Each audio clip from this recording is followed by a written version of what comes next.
그래도 우리 옆에 분과 함께 인사할까요? 아까 명절 잘 보내셨는데 새해 인사 한번 합시다. 옆에 분들과 함께 새해에도 주 안에서 복 누리시기 바랍니다. 그렇게 한번.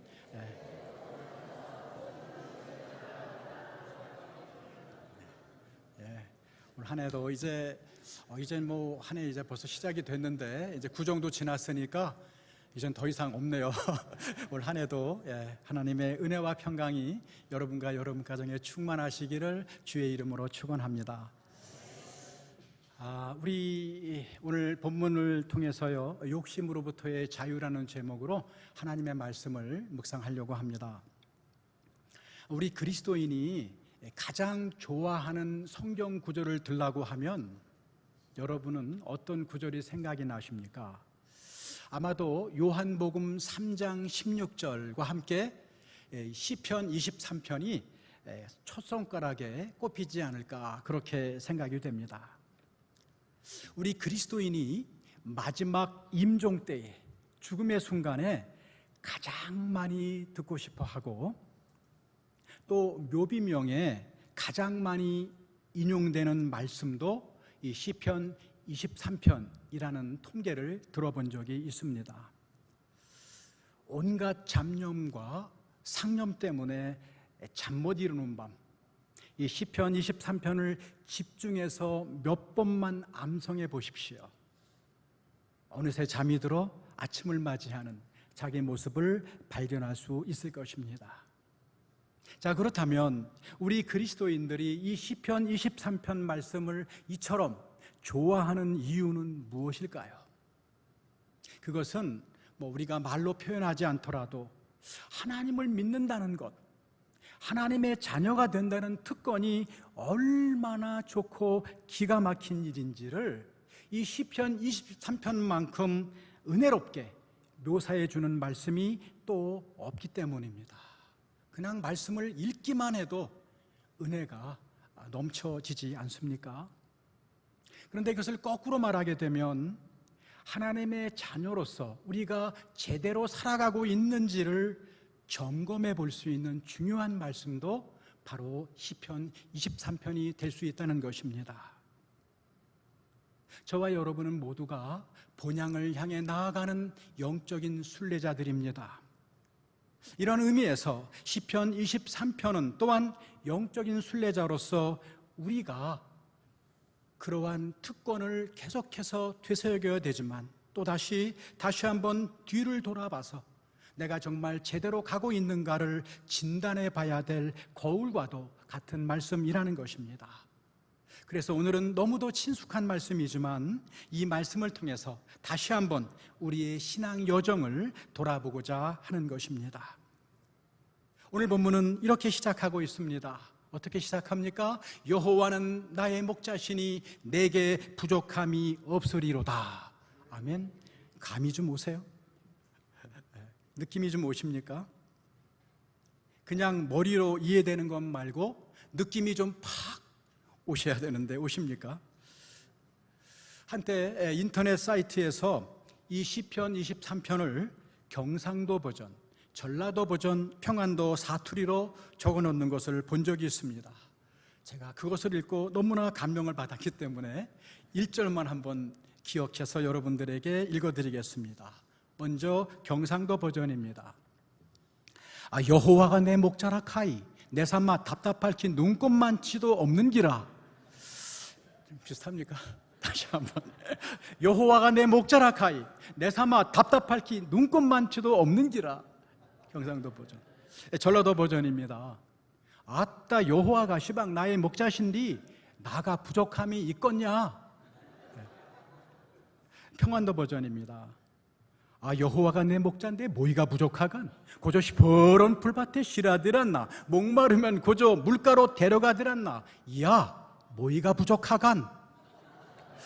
이 평안도 사투리가 제일 마음에 와닿는 것 같아요. 뭐이가 부족하간. 이제 좀 감이 오십니까? 오늘 다윗은 분명하게 선언하고 있습니다. 내게 부족함이 없도다. 여러분, 부족함이 없다는 말은 더 바랄 것이 없다는 거잖아요.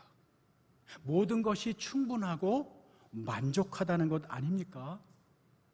근데 사실 오늘을 살아가는 현대인 중에 과연 누가 이런 고백을 감히 입에서 끄집어낼 수가 있을까요? 황금만능주의, 소유만능주의 시대에 오히려 현대인의 고백은 이것이 아닙니까? 내게 부족함이 너무나 많도다, 부족함이 너무나 충만하도다. 이것이 현대인의 고백이 아닙니까? 사실 현대인이 가진 욕망과 욕심의 끝은 어디까지일까요?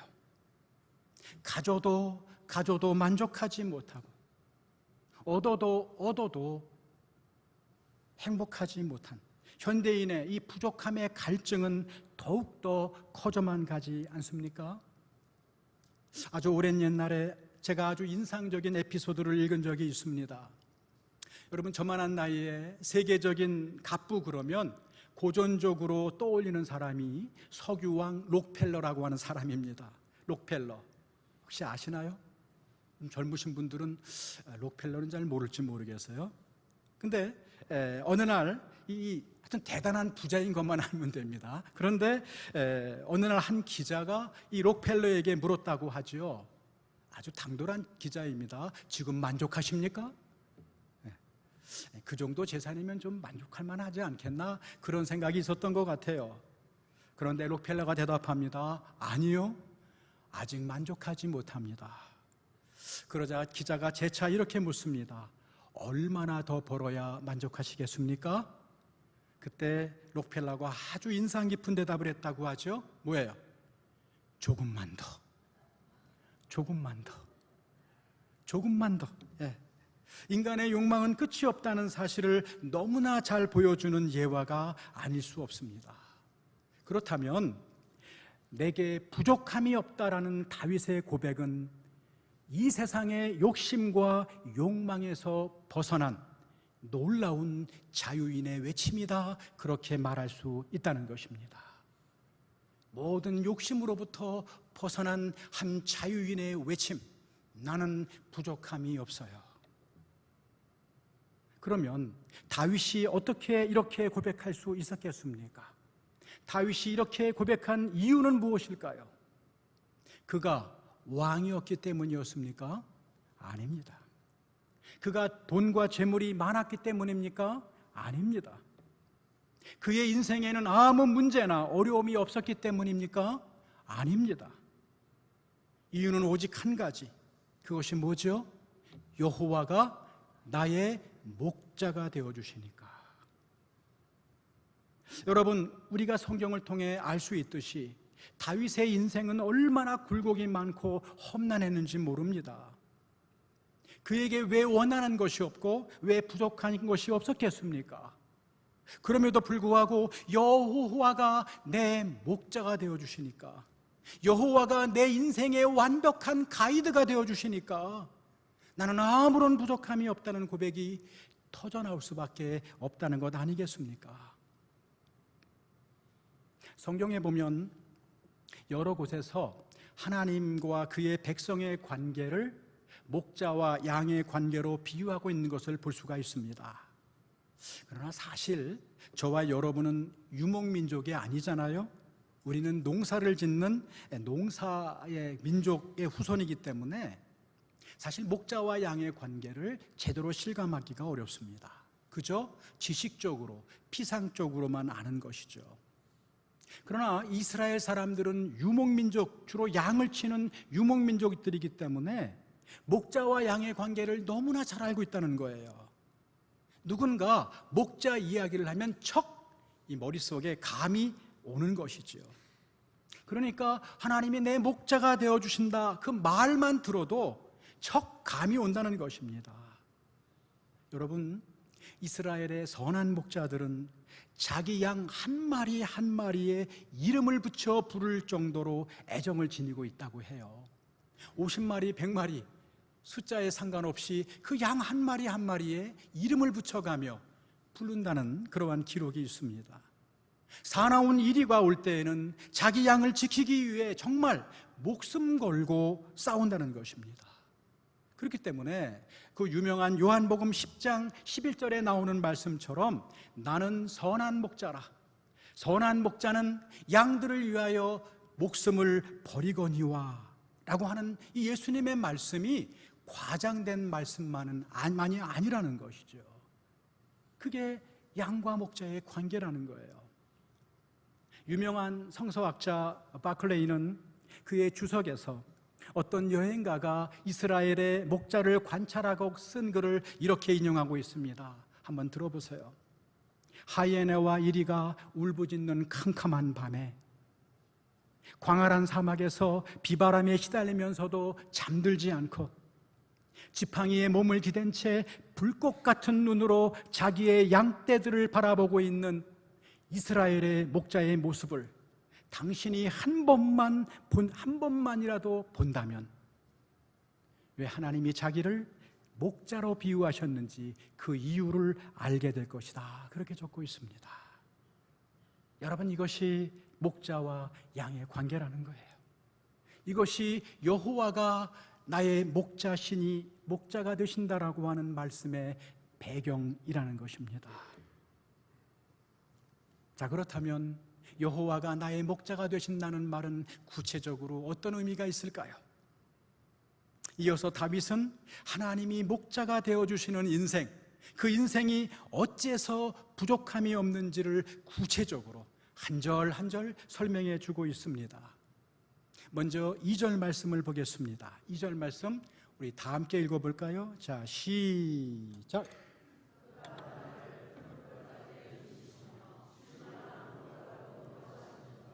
아멘. 얼마나 아름답고 평안한 풍경입니까?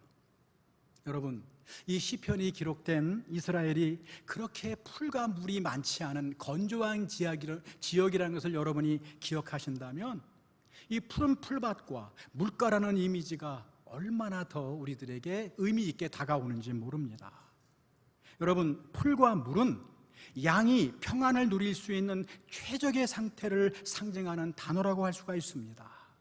사실 양에게 풀과 물과 쉼, 이 세 가지만 있으면 다른 뭐가 더 필요하겠습니까?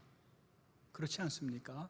양을 가장 잘 아시는 분이 목자이기 때문에 양을 가장 잘 인도할 수 있는 것처럼 목자 되신 하나님도 우리를 누구보다도 가장 잘 아시죠? 왜? 우리를 만드셨으니까. 얼마나 잘 아시겠습니까? 우리를 가장 잘 아시기 때문에 우리의 필요에 가장 적합하게 인도해 주신다는 말씀입니다. 여러분, 특히 2절의 말씀에서 의미 있는 말은 누이시며라는 말이에요. 쉴만한 푸른 초장에 누이시며.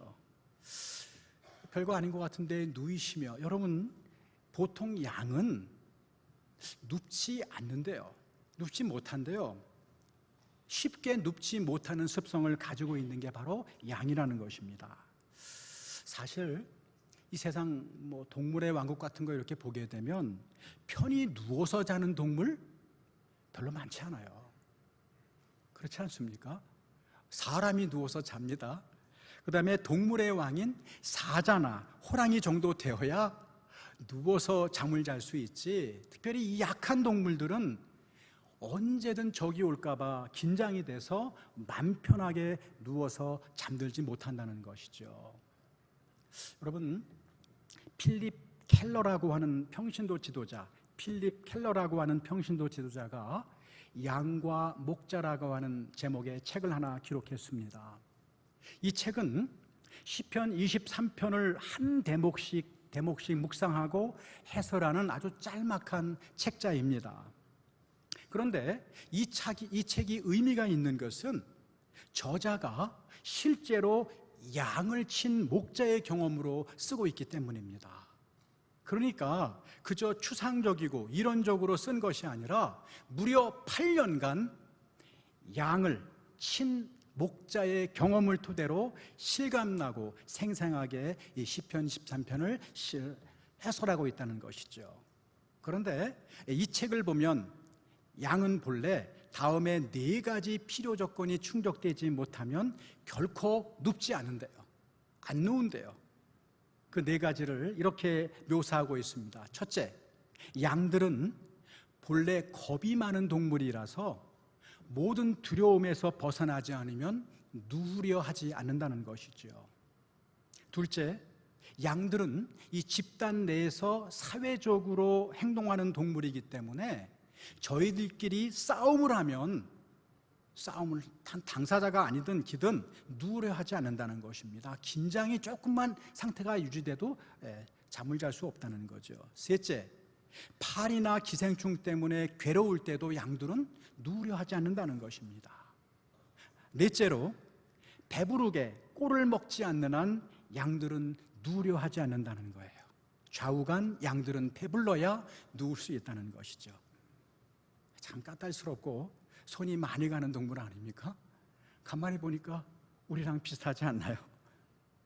예, 양들이 참으로 누워서 마음 편히 쉬기 위해서는 두려움, 긴장, 괴로움, 배고픔, 이 모든 것에서 벗어나서 확실하게 자유감을 느끼고 만족감을 느끼지 않으면 누우려 하지 않는다는 거죠. 그러면서 저자는 이렇게 결론을 내립니다. 그 양들이 평안함을 누리느냐 아니면 불안을 누리느냐, 불안하느냐라고 하는 것은 전적으로 목자의 근면에 놓여 있다. 목자의 근면에 달려 있다. 그 양들이 평안을 누리느냐 아니면 불안하느냐라는 것은 전적으로 그 선한 목자의 성실함, 선한 목자의 근면에 달려 있다는 것입니다. 그러니까 이러한 양의 호사는 사꾼 목자에게서는 전혀 기대할 수 없는 것이라는 거예요. 그런데 하나님께서는 선한 목자가 되어주셔서 그 하나님이 우리의 선한 목자가 되어주시면 너무도 약한 양이 그렇게 편안하게 눕는 것처럼 그 하나님이 우리의 목자가 되어주시면 우리의 모든 필요를 채워주시며 참된 안식으로 이끌어 주신다는 것입니다. 또 3절을 보면 어떻게 기록하고 있습니까? 3절에 보면 다 같이 읽어볼까요? 자, 시작!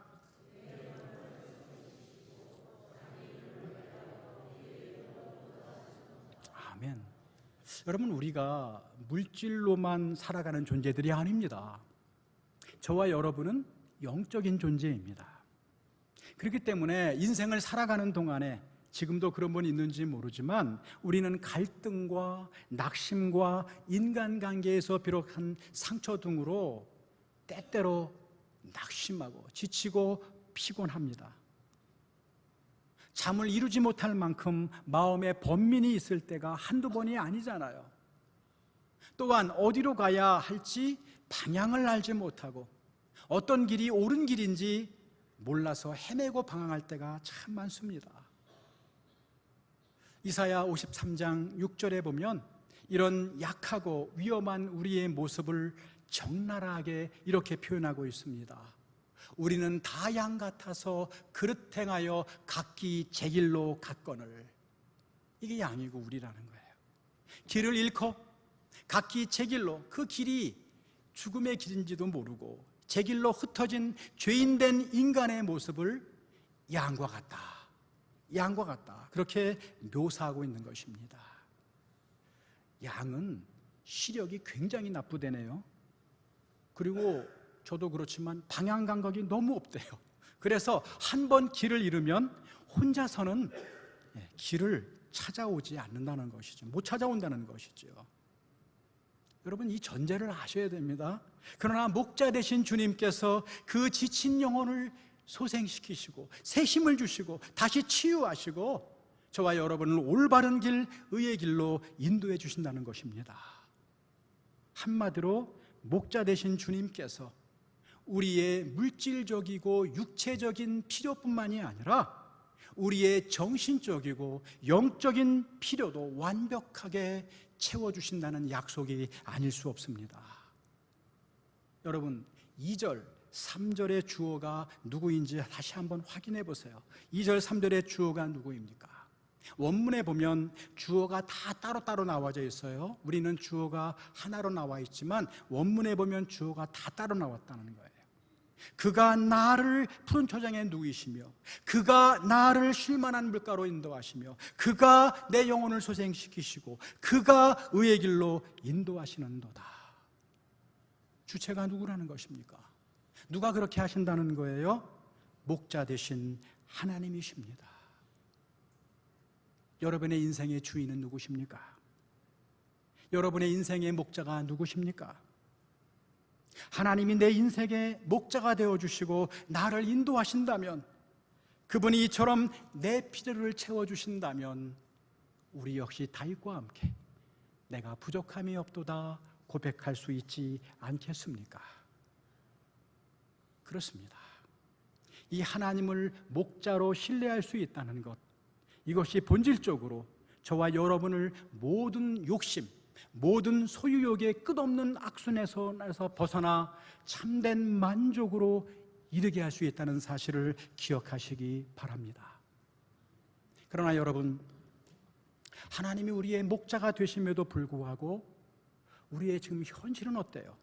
여러분, 이 말씀을 들으니까 나도 부족함이 없습니다, 그게 여러분의 심정입니까? 정말 부족함이 없으세요? 표정을 보니까 아니잖아요. 그래요. 참 아름다운 고백이네요. 그러나 그것은 다윗과 같은 특별한 사람들의 경험일 뿐 나와는 상관이 없어요.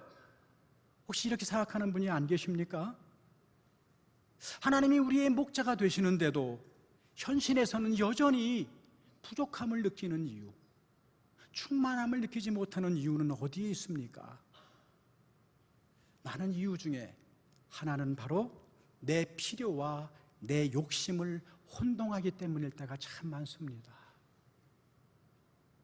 나의 필요한 것과 내 욕심이 서로 욕심을 혼동하고 있다는 것이죠. 어떤 청년이 늘 기도할 때마다 이렇게 기도했다고 합니다. 하나님, 제가 돈 많이 벌게 해주세요. 돈 많이 벌게 해주세요. 그리고 예쁜 여자 만나 결혼하게 해주세요. 간절히 기도했답니다. 기도할 만하죠. 하도 간절히 기도하니까 하루는 하나님께서 너 꼭 둘 다 필요하니? 그렇게 물어보시다는 거예요.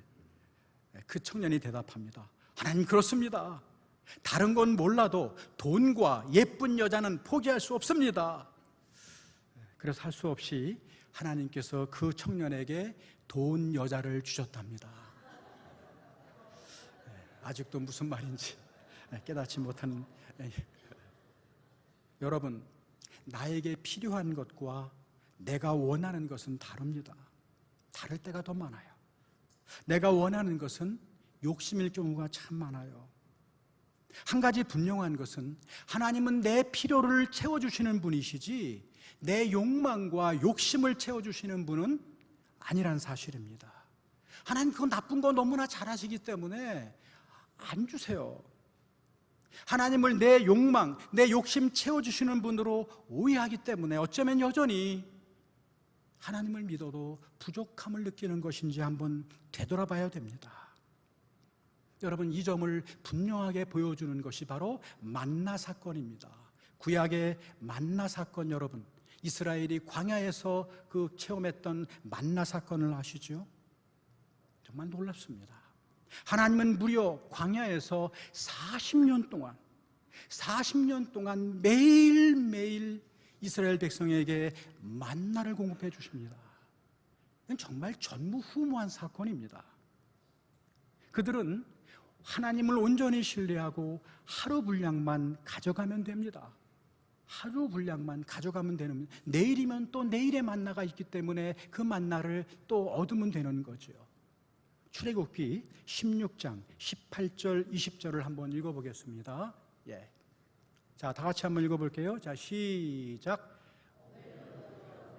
많이 거둔 자도 남음이 없고 적게 거둔 자도 부족함이 없어 각 사람은 먹을 만큼만. 아멘.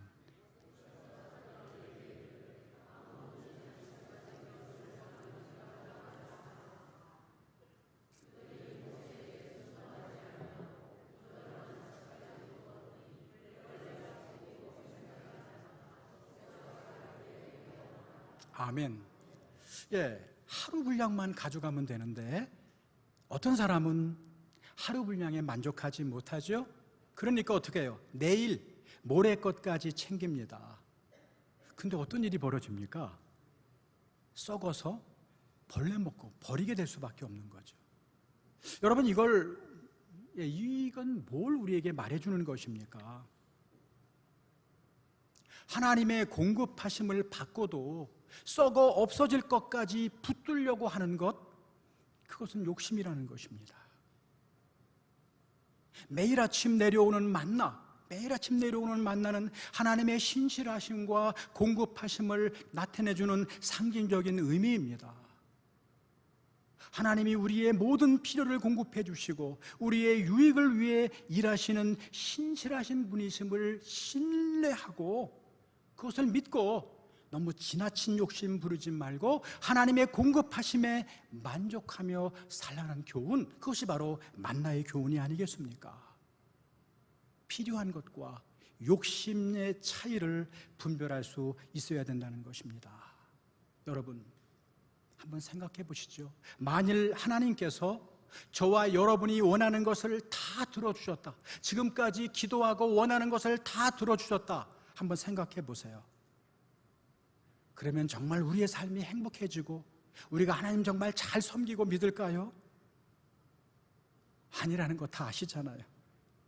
그렇지 않다는 거 다 아시잖아요. 어떤 목사님이 뼈 있는 말을 하시더라고요. 지금까지 자기가 원하는 기도가 모두 응답되었다면 자신은 지금 이 자리에 없었다는 거예요. 여기 이 자리에 서지 않았다는 거예요. 다 기도를 들어주셨다면. 솔직히 저도 굉장히 공감합니다. 여러분, 무슨 뜻인지 아시죠? 무슨 뜻인지 아시죠? 우리는 한 치 앞도 내다볼 수 없는 그러한 불완전한 존재이기 때문에 우리에게 정말 뭐가 필요한지조차 잘 모르는 존재들입니다. 그런데도 하나님이 공급해 주신 필요에 만족하지 못하고 그 선을 넘어가는 것, 그것은 욕심일 수 있다는 거예요. 그러므로 그리스도인의 삶의 비결은 아주 단순합니다. 여러분, 복잡하게 살 필요 없어요. 단순합니다. 지나친 욕심 버리고 하나님의 선하심을, 하나님의 공급하심을 믿고 하나님의 그 선하심을 더욱더 확신하는 것입니다. 하나님은 우리에게 필요한 모든 것을 완벽하게 공급해 주시는 선한 목자이심을 더욱 신뢰하고 그분께 초점을 맞추는 것이지요. 하나님의 약속을 들어보세요.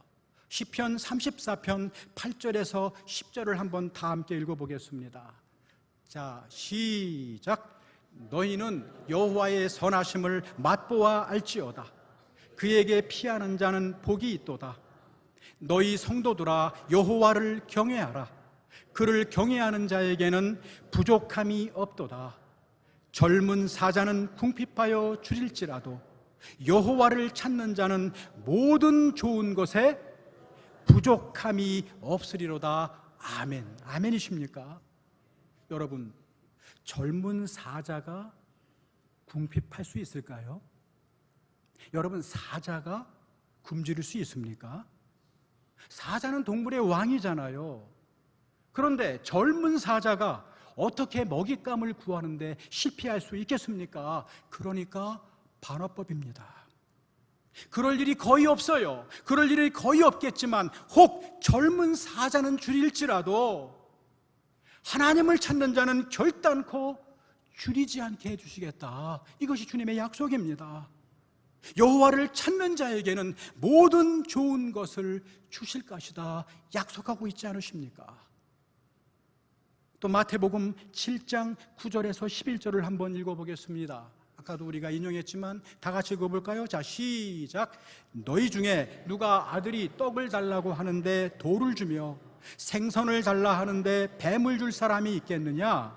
너희가 악한 자라도 좋은 것으로 자식에게 줄 줄 알거든 하물며 하늘에 계신 너희 아버지께서 구하는 자에게 좋은 것으로 주시지 않겠느냐? 아멘. 느낌 오시죠? 너희가 악한 자라도, 거기에 방점이 있어요. 너희가 악한 자라도. 그런데 하물며 선하신 아버지는 얼마나 더 좋은 것으로 너희에게 주시겠느냐, 그 말입니다. 그러나 여러분, 돌을 떡으로 알고 뱀을 생선인 줄 알고 구하는 자에게 하나님이 주시겠습니까?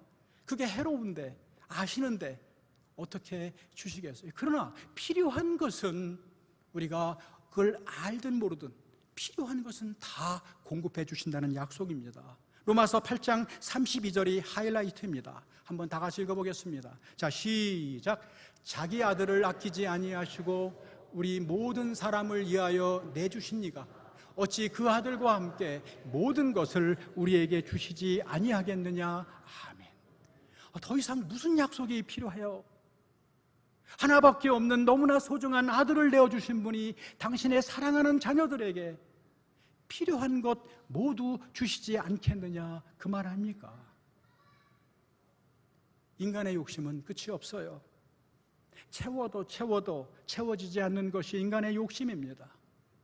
가져도 만족하지 못하는 것이 인간의 욕망입니다. 그렇기 때문에 진정 만족하고 진정 행복하라면 사람 보면 안 돼요. 여러분 유튜브 보면 안 돼요. 유튜브 보면 자꾸만 따로 눈에 누르는 것만 나오잖아요. 예? 다른 사람과 비교하고 경쟁하면 절대로 행복하거나 만족할 수 없어요. 누구를 봐야 됩니까? 하나님을 보셔야 돼요. 하나님을 보셔야 돼요. 오직 나를 지으시고 나를 보내신 선하신 아버지가 내게 필요한 모든 것을 완벽하게 공급해 주시는 목자이심을 믿는 것입니다. 그러므로 여러분, 소유에 내 만족이 있는 것이 아니라 하나님 자신이 우리의 진정한 만족되심을 기억해야 됩니다. 여러분, 우리가 세상 모든 것 얻을 수 있어요? 아무리 노력해도 세상의 모든 것 다 얻을 수 없지만 설령 얻는다 해도 그것 때문에 참된 만족은 없다는 거예요. 왜요? 저와 여러분이 이 세상보다 더 크거든요. 하나님이 저와 여러분을 세상보다 더 귀하고 크게 만드셨거든요. 그러므로 이 세상 것 다 얻을 수도 없지만 다 얻는다 해도 거기에는 만족이 없어요. 하나님을 내 인생의 목자로 삼을 때, 그분을 내 인생의 가이드로 삼을 때 비로소 참된 만족과 행복이 주어지는 것입니다. 여러분, 결국 하나님이 내 목자가 되어주신다는 말은 다른 게 아니에요. 너 나와 같이 살자, 너 나와 같이 살자라는 하나님의 애정어린 초청인 것입니다. 내가 너의 울타리가 되어주고 내가 너의 필요를 공급해주고 내가 너의 길을 인도해 줄 테니 너 그냥 나와 같이 살자. 다른 거 주는 게 아니라 내가 내 자신을 선한 목자로 너에게 통째로 줄 테니까 너 나와 같이 살자. 나와 같이 살자. 그렇게 하나님과 관계를 맺고 그분과 매일매일 친밀하게 사귀면서 그분의 숨결을 느끼면서 살아가는 동안에 빈틈이 없고 실수 없이 나를 인도하시는 선한 목자의 그 공급하심, 선한 목자의 인도하심, 그 성실하심을 통해 얻는 이 놀라운 평안, 이 놀라운 충만함. 다윗은 바로 이러한 아름다운 하나님과의 친밀한 관계의 과정, 삶의 과정에서 이렇게 고백할 수밖에 없는 거예요. 그 완벽하신 하나님 앞에 내게 부족함이 없습니다 라고 외친 것이 바로 시편 23편 1절의 내용입니다. 여러분, 이제 한번 생각해 보세요. 지금 여러분의 인생의 목자는 누구이고 여러분 가정의 목자는 누구입니까? 분명히 말씀드립니다. 우리 가정이 행복해지기를 원한다면 하나님이 진정 우리 가정의 목자가 되어주셔야 됩니다. 여러분이 진정 자녀들의 행복을 원하신다면 하나님이 여러분 자녀의 목자가 되어주셔야 됩니다. 이 세상의 성공과 실패, 좋은 환경과 열악한 환경 그 자체는 결국 우연이 아니고 문제가 아닙니다. 그 모든 것은 목자가 가장 선한 것으로 인도하시는 과정일 뿐이며 목자 대신 주님의 뜻을 이루어가는 수단이 될 것입니다. 그러니까 우리는 그저 내 옆에 계신 목자만 바라보고 그분의 음성대로 따르며 함께 살아가면 됩니다. 하나님이 우리의 선한 목자가 되시면 되실수록 우리는 그저 하나님의 선한 양이 되면 되는 거예요. 여러분, 그 윤영주라고 하는 가수 아시죠? 그분 장로님이세요. 그래서 그분이 많은 이제 곳에 간증 집회를 하시고 찬양을 많이 하시면서 간증 집회를 하시는데, 그분의 이런 간증이 있어요. 어느 가서 집회에서 간증을 하는데, 그 주는 나를 기르시는 목자요, 옛날에는 453장인데 그 찬양을 불렀다는 거죠. 주는 나를 기르시는 근데 자기도 모르게 나는 주를 기르시는 목자요, 그렇게 불렀대요. 여러분도 아직까지 잘 모르세요. 나는 주를 기르시는 목자요. 자기는 처음에 몰랐는데 교인들이 막 웃었다는 거죠. 주님이 나를 기르시는 목자인데 나는 주를 기르시는 목자. 여러분, 내가 주를 기르시는 목자가 되면 안 돼요. 하나님이 나를 기르시는 목자가 되게 해야 됩니다. 하나님의 영향을 받아야 되지, 내가 주님 길러서는 안 돼요. 그래서 내가 선한 양이 될 때, 내가 정말 착한 양이 될 때, 나쁜 양, 불량한 양이 아니라 선한 양이 될 때, 비로소 오늘 나도 아무런 부족함이 없다라는 다윗의 고백이 오늘 저와 여러분의 고백이 될 수 있는 것입니다. 기억하십시오. 하나님만이 내 만족이시며 하나님만이 나의 완벽한 공급자이시며 완전한 인도자 되십니다. 하나님이 여러분 모두에게 복 주셔서 이번 한 주간도 선한 목자와 더불어 살아가는 선한 양이 되어 그 하나님의 놀라우신 그 공급하심에 힘입어 내게 부족함이 없습니다, 그렇게 고백하는 저와 여러분 되시기를 주의 이름으로 축원합니다.